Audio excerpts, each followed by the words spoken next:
लिखना स्टार्ट करो। एक पेज छोड़ के क्वेश्चन लिखना है क्योंकि अभी कॉन्सेप्ट हम डिस्कस करेंगे मैनेजर ट्रीटेड एज पार्टनर का।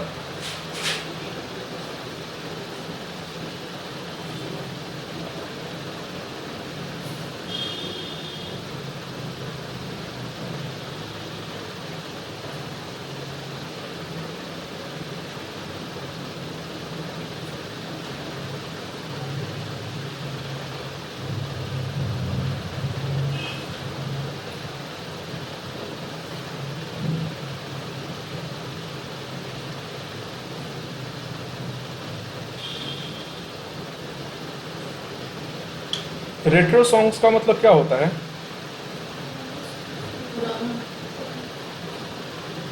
ठीक, वैसे हमको उसका मीनिंग पता था, हम जान के पूछे, अब तुम लोगों को समझने में आसान रहेगा।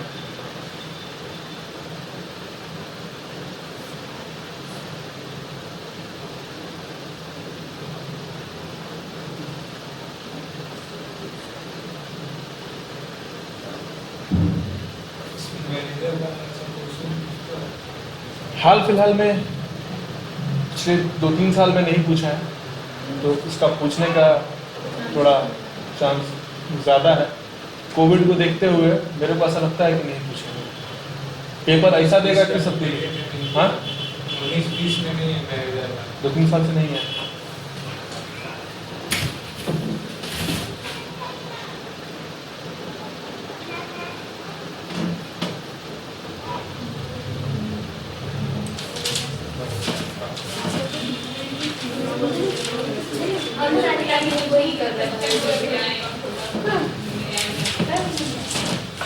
बात नहीं, देखो हम लोग इसमें समझना है, थोड़ा सा मुश्किल कॉन्सेप्ट है, लेकिन इतना अकाउंट समझ लियो तो ये भी समझ में आ जाएगा।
बात नहीं वहां पे।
क्वेश्चन कॉपी हो गया तो बोलिएगा, समझाने वाला काम स्टार्ट करेंगे। इसमें छोटा सा कॉन्सेप्ट है, एक सेपरेट टॉपिक है, ये इजी ही इसको बोल सकते हैं।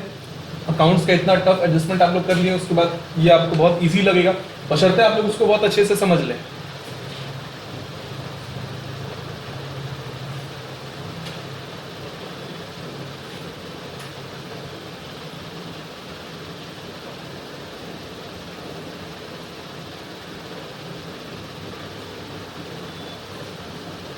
जो लोग क्लास आज का नहीं किया, वैसे ये वीडियो हम टेलीग्राम में डाल देंगे यूट्यूब का इसका।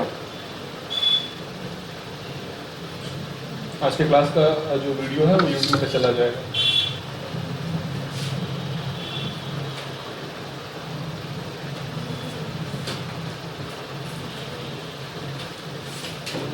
कॉपी हो गया?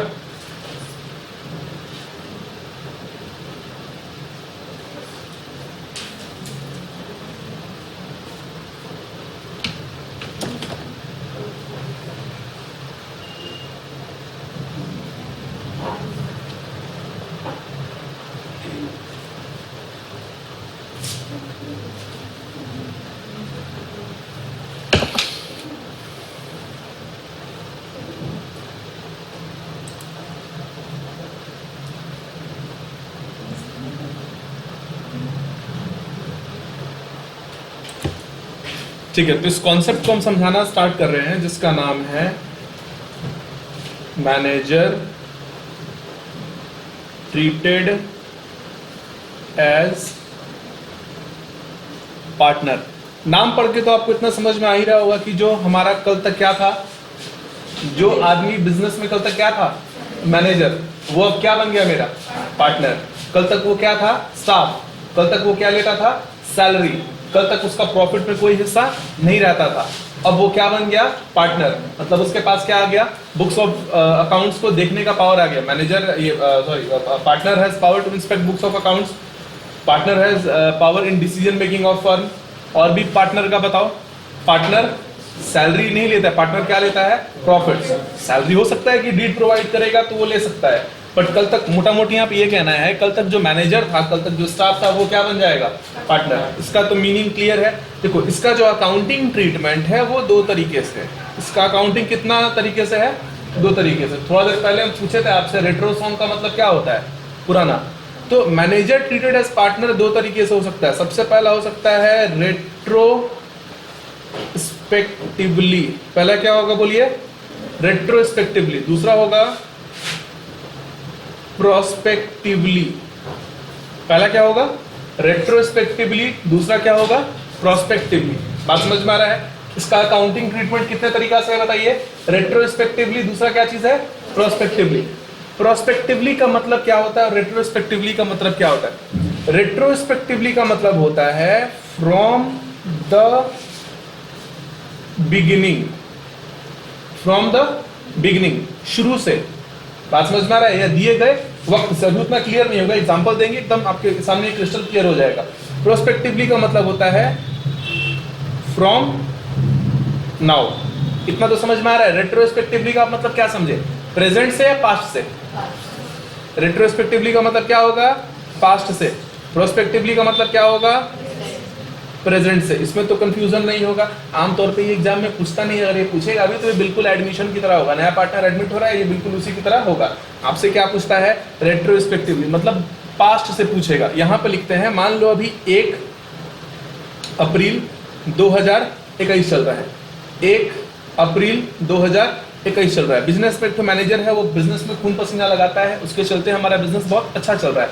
हम सोचे कि उसको पार्टनर बनाते हैं, और उसको पार्टनर हम बनाते हैं प्रोस्पेक्टिवली। मतलब कहने का मतलब है प्रोस्पेक्टिवली उसको पार्टनर बना रहे हैं। तो आज से, कब से, 1 अप्रैल 2021 से वो हमारा पार्टनर बन जाएगा। पीछे क्या था उससे हमको कोई मतलब नहीं है। पीछे उसको जो सैलरी दी है, जो कमीशन दिए, जो बोनस दिए, पीछे उसको जो भी दिए, हमको उससे मतलब नहीं है। वो पार्टनर कब से बनेगा, आज से। मतलब एडमिशन वाला ट्रीटमेंट होगा। बात समझ में आ रहा है? 1 अप्रैल 2021 है, वो बहुत अच्छा से काम किया, पास्ट में बहुत अच्छा डिसीजन लिया। हमारा बिजनेस का पहले 1 दुकान था, उसके चलते हमारा 5 दुकान हो गया। बात समझ में आ रहा है? तो उस केस में उसको हम जो है रेट्रोस्पेक्टिवली बना रहे हैं। रेट्रोस्पेक्टिवली का मतलब क्या, आज से पार्टनर बना रहे हैं नहीं। उसको हम बुलाए और कहे कि तुमको हम पार्टनर बना रहे हैं, वो खुश हो गया। हम उसको बोले आज से पार्टनर नहीं बना रहे हैं, तुमको हम 4 साल पहले मान लेते हैं। मतलब हम कुछ ऐसा बुक्स ऑफ अकाउंट्स में चेंजेस करेंगे, कुछ ऐसा एंट्री पास करेंगे, हिसाब किताब कुछ ऐसे करेंगे कि वो मेरे लिए 1 अप्रैल 2016 से पार्टनर बन जाए। दोनों मतलब समझ में आ रहा है? प्रोस्पेक्टिवली का मतलब क्या, वो पार्टनर कब से है, आज से, 1 अप्रैल 2021 से। अगर हम बोले कि वो पार्टनर कैसे बना, प्रोस्पेक्टिवली मतलब कब से, 1 अप्रैल 2021 से। तारीख क्या है, यही है। उसको हम बोले कि तुमको हम पार्टनर बना रहे हैं रेट्रोस्पेक्टिवली, मतलब आज के दिन से पार्टनर बना रहे हैं, इस साल जो प्रॉफिट होगा उसमें से हिस्सा देंगे। नहीं, जो प्रॉफिट कमा चुके हैं, जो प्रॉफिट मेरे घर जा चुका है, बात समझ में आ रहा है, तब से उसको हम पार्टनर बना रहे हैं। फ्रॉम द बिगिनिंग का मतलब समझ में आया। पास्ट के किसी डेट से हो सकता है कि हमारा बिजनेस 2016 में चालू हुआ है, तो हमारे बिजनेस को कितना साल हो गया, 16 17 17 18 19 20 20 21, 4 साल से उसको हम बना रहे हैं। मान लो अगर हम उसको बोले कि फ्रॉम द बिगिनिंग नहीं, उसको हम बोले कि तुमको 3 साल पूरा पहले हम पार्टनर बना रहे हैं, तो 3 साल का प्रॉफिट हमको कैलकुलेट करके एडजस्टमेंट करना पड़ेगा। मीनिंग समझ में आ रहा है आप लोगों को रेट्रोस्पेक्टिवली और प्रोस्पेक्टिवली का, हाँ या ना? तो अकाउंटिंग ट्रीटमेंट का कितना तरीका है, 2। कौन सा, रेट्रोस्पेक्टिवली प्रोस्पेक्टिवली, रेट्रोस्पेक्टिवली और प्रोस्पेक्टिवली। रेट्रोस्पेक्टिवली का मतलब क्या है, फ्रॉम द बिगिनिंग, मतलब उसको पार्टनर आज के दिन बना रहे हैं, पार्टनर तो आज के दिन बना रहे हैं, बट उसका बही खाता कब से होगा, उसका जो ट्रीटमेंट है, उसका जो एडजस्टमेंट है कब से देंगे, उसको प्रॉफिट्स कब से देंगे, जितना साल का हम लोग डिसाइड किए हैं। पास्ट में 2 साल 3 साल 4 साल जितने साल का हम लोग अग्रीमेंट किए हैं, जितने साल का बाकी पार्टनर्स अग्रीमेंट किए हैं, उसको जो प्रॉफिट है वो उतने साल पीछे से मिलेगा। बात समझ में आ रहा है? और प्रोस्पेक्टिवली में आज से बिजनेस होगा, अब जो प्रॉफिट होगा बस उसको वही प्रॉफिट मिलेगा, पुराने हिसाब किताब से मतलब नहीं है। मीनिंग समझ में आ रहा है? इसीलिए हम रेट्रो जान के बोले ताकि आपको चीज याद हो जाए। रेट्रो का मतलब क्या होता है, पुराना, तो रेट्रोस्पेक्टिवली का मतलब क्या होगा, पुराने समय से। अब पुराना समय कोई फिक्स है कि 2 ही साल का होगा। पार्टनर बोला कि 10 साल पुराना बिजनेस है, तुमको 10 साल से हम जो है पार्टनर बनाना चाह रहे हैं, तो उसका हिसाब कितना दिन से होगा, 10 साल से। पार्टनर बोला कि नहीं 3 साल से तुम अच्छा काम कर रहे हो, तुमको 3 साल पहले से हम पार्टनर बना रहे हैं, तो हिसाब कब से होगा, 3 साल से। बिजनेस में ऐसे ऐसे लोग होते हैं जो कि दुकान पे 31 साल और 32 साल से लगातार काम करते रह जाते हैं। स्टाफ ऐसा होता है। कल हम बाहर गए थे, मिले एक आदमी से, तो बता रहा था कि वो दुकान पे 31 साल से काम कर रहा है, 31 ईयर्स। सोचो, उतना तो हम लोग का एज भी नहीं है। आप लोग का है उतना एज? 2-3 लोग को जोड़ेंगे तो 2-3 लोग को जोड़ देंगे तो हो ही जाएगा, 2 को तो जोड़ेंगे तो हो ही जाएगा। 16 साल के तो ही हो गया तुम लोग। सुंदरम कितने का है, 40 माइनस 24 17, हाँ तो 40 माइनस 23 कर दो। चलो ठीक है, इसको कॉपी। मीनिंग समझाने में हम ये हो गए हैं, मीनिंग सबको समझ में आया है? चलो ठीक।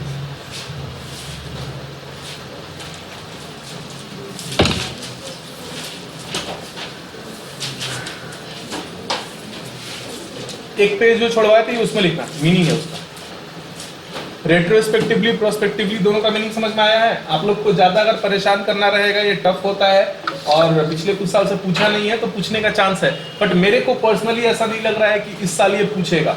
पूछ सकता है, बट पेपर बोर्ड्स का आप लोग को बहुत टफ नहीं होने वाला है इस साल।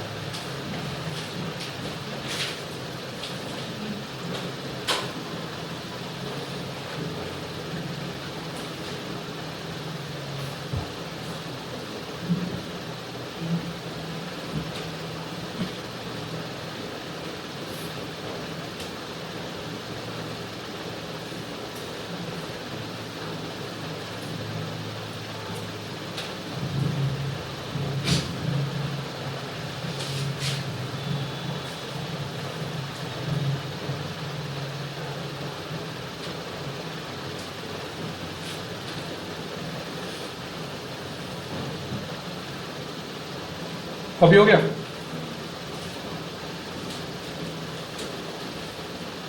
तुम कहाँ थे इतना दिन से?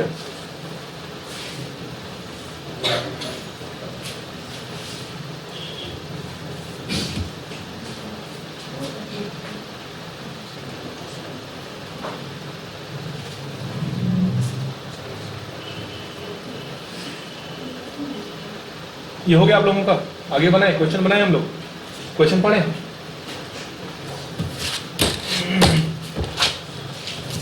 चलिए यहाँ देखते हैं। A and B are partners sharing profits and losses in 3:2 at end of year on 31 March 2018. They decided to take C into partnership with effect from 1 April 2015. AB का PSR कितना था? 3:2. और ये लोग क्या डिसाइड किया, कब डिसाइड किया? 31 मार्च 2018 को डिसाइड किया कि हम लोग C हम लोग का क्या बनेगा, पार्टनर। कब से? 31 मार्च नहीं, 1 अप्रैल 2015 से। पहले देखना है कितने साल का एडजस्टमेंट होगा।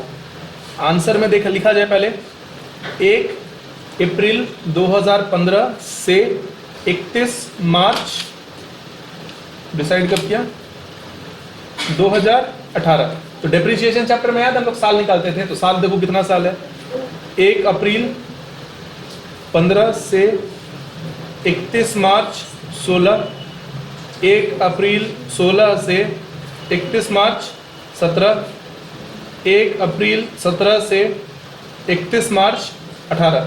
टोटल कितना साल आपको मिल रहा है? टोटल कितने साल का एडजस्टमेंट होगा? 3 साल का एडजस्टमेंट होगा। ये तो क्लियर है, इसमें कोई दिक्कत नहीं है। तो अगर हम बात करें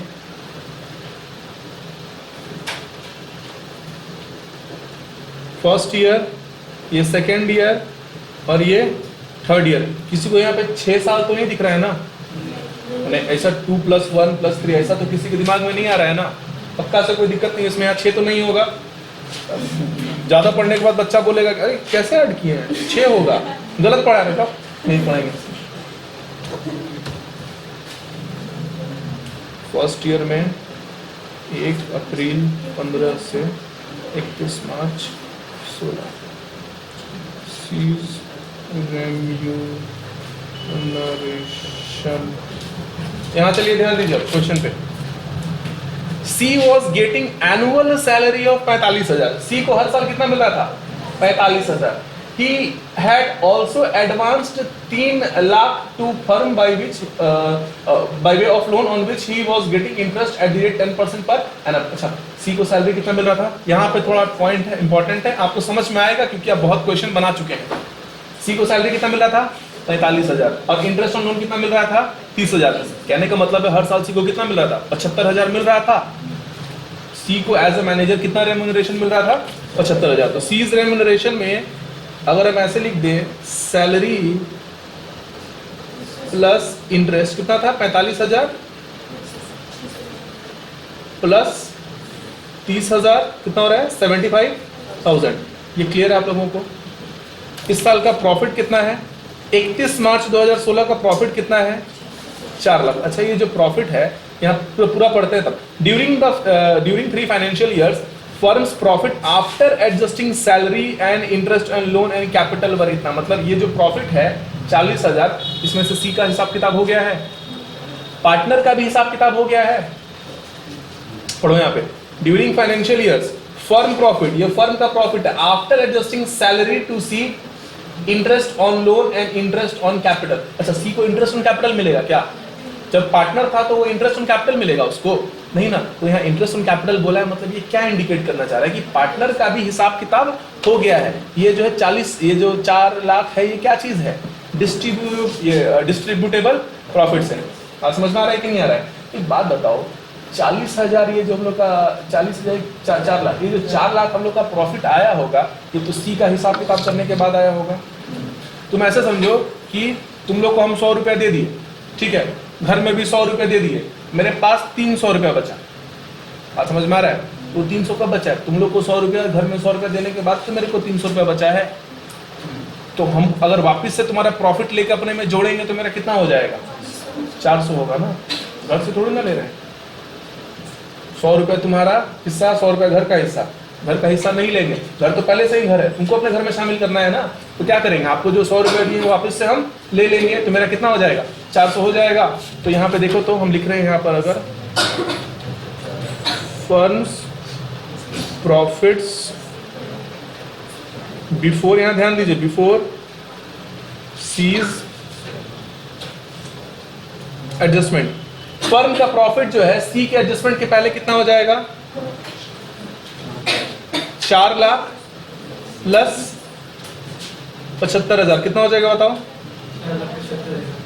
4 लाख। ये बात आप लोगों को समझ पा रहे हैं या क्यों किए हैं?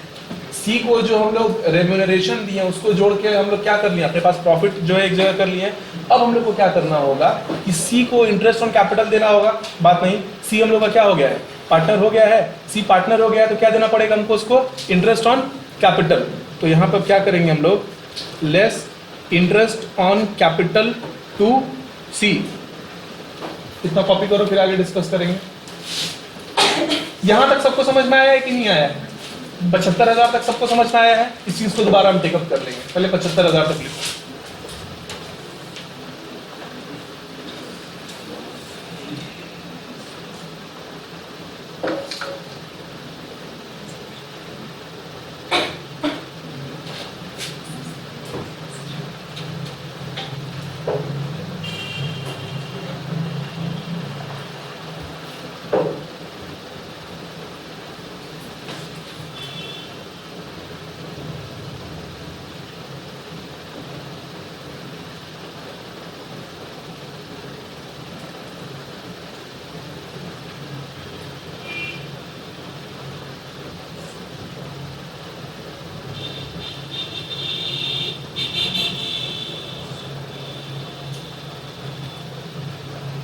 हाथ थोड़ा जल्दी चलाना है आप लोगों को।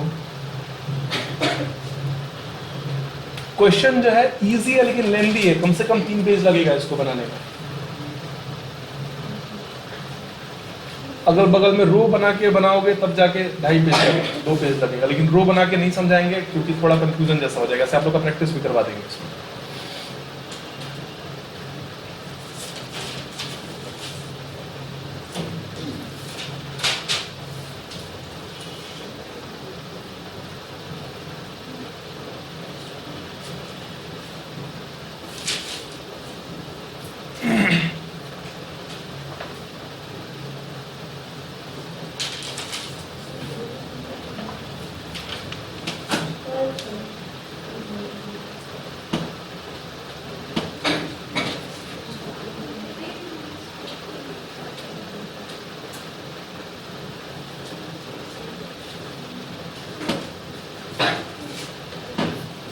कॉपी हो गया यहां तक?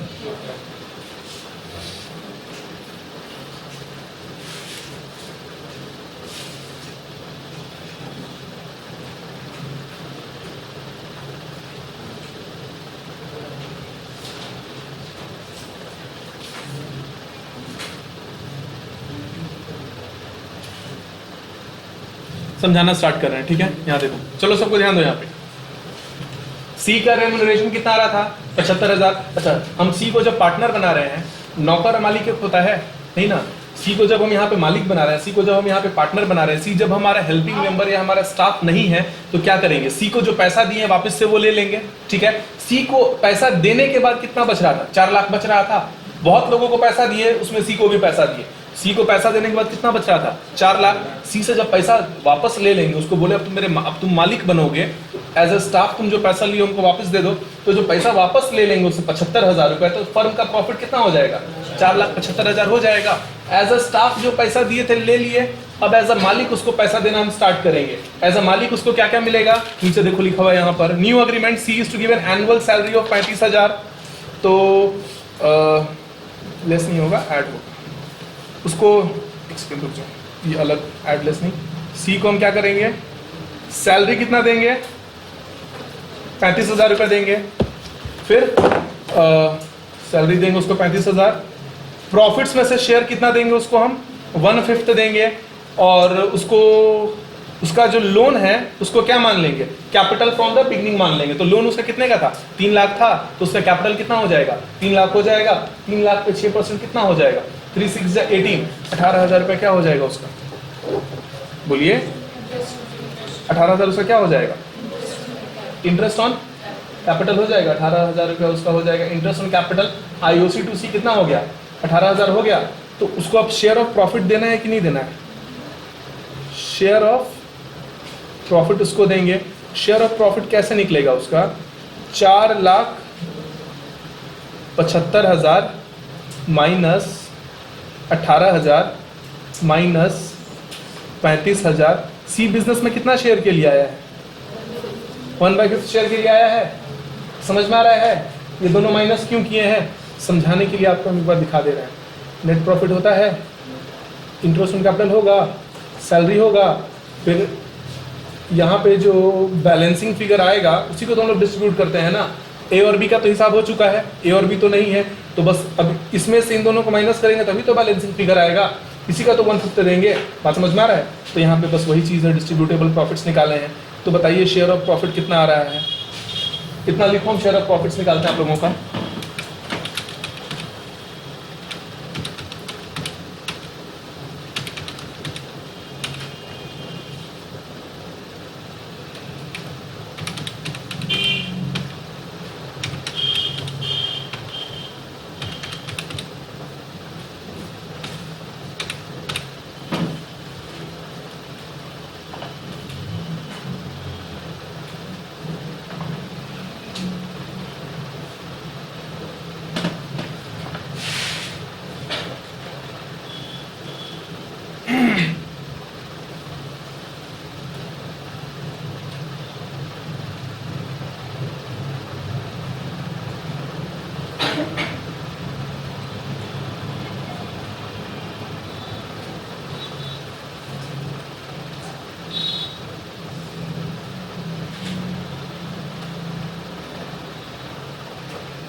ये समझ में आ गया आप लोगों को?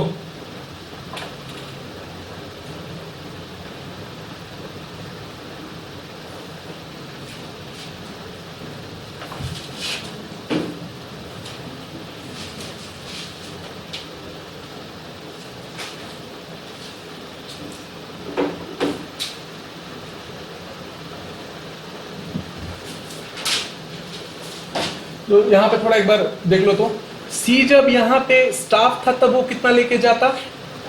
75,000। सी जब पार्टनर बन गया तब कितना लेके जा रहा है? नहीं, ये दोनों कौन ले जाएगा? तुम लेके जाओगे अपने घर, सैलरी तुम्हारे घर जाएगा नहीं ना।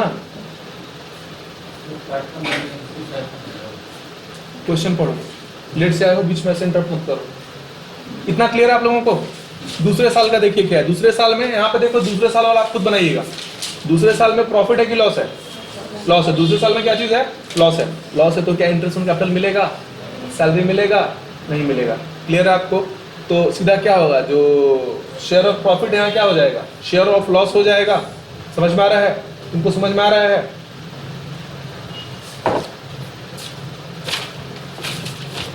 चलो ठीक है, पिछला बन गया था सबका? क्वेश्चन पढ़ो। हमको तो लगा तुम चले गए, अंडरग्राउंड हो गए हो, तुम अभी भी नहीं करोगे अब।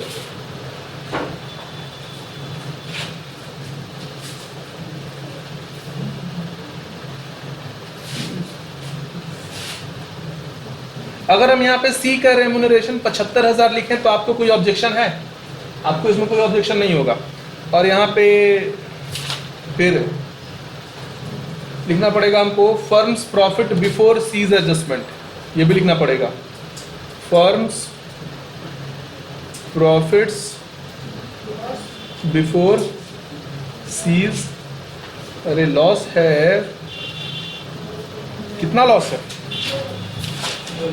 हाँ, 2 लाख रुपए लॉस है, कोई दिक्कत नहीं। लॉस 2 लाख रुपए है ना, माइनस 2 लाख रुपए लिख देते हैं। कैलकुलेशन करना है, प्लस कर रहे थे ना, जो एडजस्टमेंट था उसको माइनस कर रहे थे कि प्लस कर रहे थे?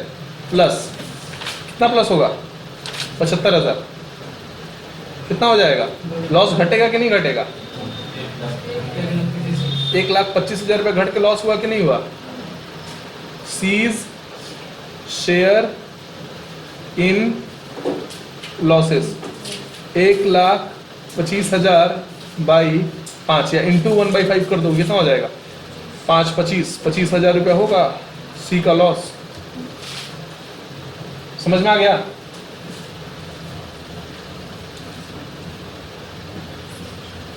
अंशिका समझ में आ रहा है? बोलो। और फाइनली ये खत्म हो गया तुम्हारा।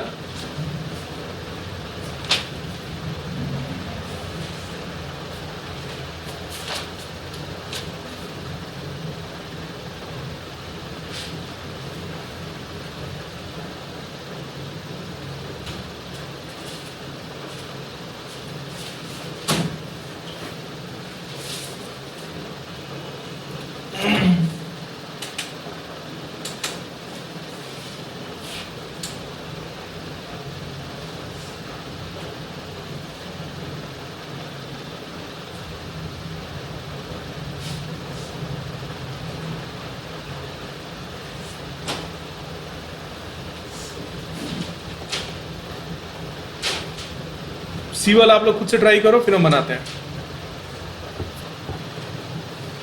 थर्ड ईयर का सी शेयर ऑफ जो प्रॉफिट आएगा 1,24,400, ये तो सबको आ रहा है, बोर्ड पे ध्यान दो, इसमें किसी को कोई दिक्कत नहीं है। तो यहां पे आपको क्या करना है, अब इसके आगे सीज रेम्यूनरेशन एज मैनेजर। 3 साल का हम लोग को हिसाब किताब करना था, 3 साल का हिसाब किताब हम लोग कर रहे हैं। 3 साल में सी को एज ए मैनेजर कितना मिलेगा? 75,000 प्लस, बोर्ड पे ध्यान दो, 75,000 प्लस 75,000। पहला साल का 75,000, दूसरे साल का ये 75,000, तीसरे साल का भी 75,000। कितना हो रहा है टोटल करने पे? 1.5 लाख प्लस 75,000, 2,25,000। सी का कितना आ रहा है? 2,25,000। सी को एज अ रेम्यूनरेशन 3 साल में कितना मिला? 2,25,000। सी को जब पार्टनर बना रहे हैं तो सी को 3 साल में कितना मिलेगा? एज अ मैनेजर 3 साल में सी को मिला 2,25,000। एज अ पार्टनर कितना मिलेगा? सी इज रेम्यूनरेशन एज पार्टनर कितना मिलेगा बताओ जोड़ जोड़ के? पहला साल में कितना था? 84,000।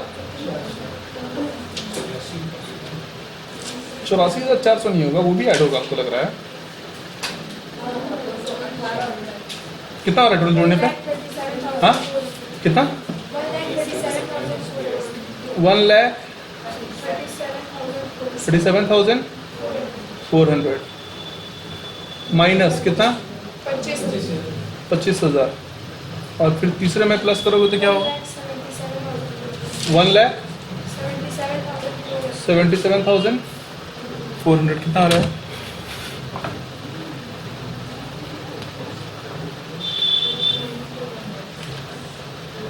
$137,400 माइनस 25,000 प्लस 177,400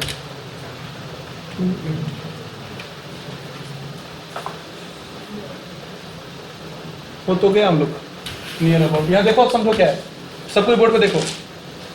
सी जब हमारा स्टाफ था उसको इतना पैसा मिला।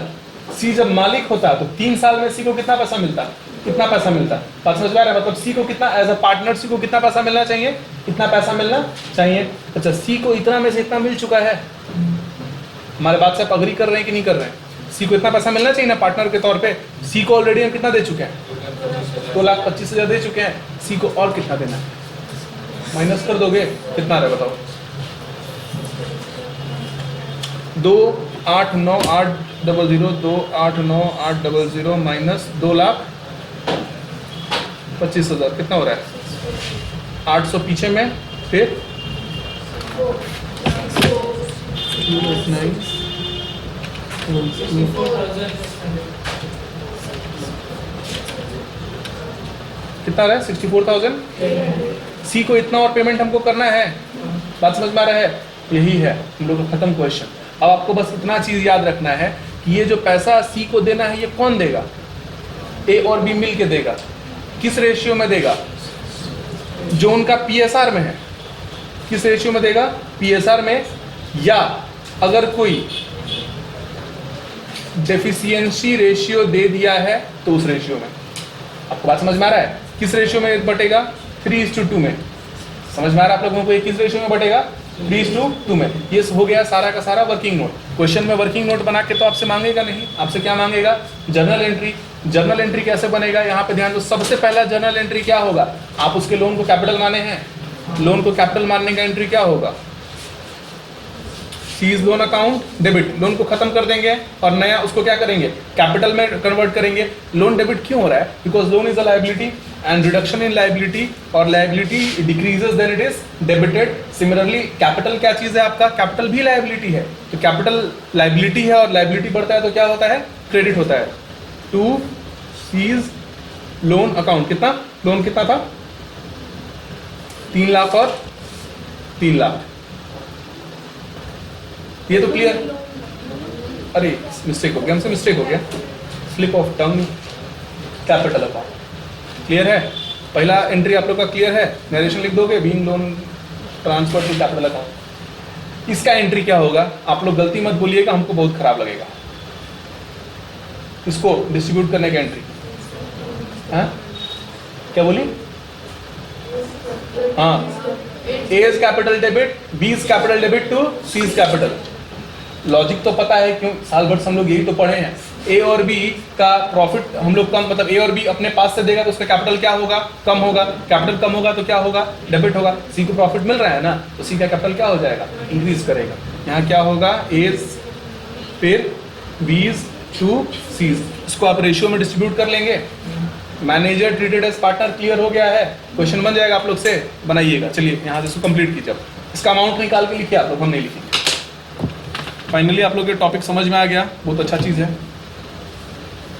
और इसका कोई क्वेश्चन होगा तो बनाइएगा, दिक्कत होगा पूछिएगा। प्रोस्पेक्टिवली जो है वो बिल्कुल एडमिशन की तरह, उसमें कुछ नहीं करना है। रेट्रोस्पेक्टिवली क्वेश्चन पूछता है एग्जाम में। शायद प्रोस्पेक्टिवली है भी नहीं आप लोगों में, लेकिन मीनिंग आप लोग को बता दी है, आप लोगों को ग्रेजुएशन में बहुत हेल्प करेगा।